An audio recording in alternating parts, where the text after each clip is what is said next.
यह वो शख्स बदनसीब है, बदबख्त है इस कायनात का, जो हाफिज कारी आलिम दीन से, दाढ़ी टोपी पगड़ी वाले से बगैर किसी वजह से नफरत करता है, बगैर किसी वजह से हकारत की निगाह से देखता है, कोई वजह ही नहीं, वैसे ही मौलवी हाफिज कारी आलिम दीन को देखकर बात बदबख्त लोग रास्ते बदल लेते, उनको देखते ही उनके चेहरे के ऊपर ऐसे एहसास नुमाया कि बंदा समझते किसी काफिर को देख नहीं।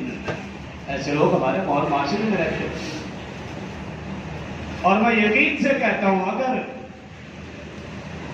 किसी शख्स को कहा जाए कि तुम अपने बच्चे को मौलवी बनाओगे, होगा खुदा की पनाह, मैं तो नहीं बनाऊंगा,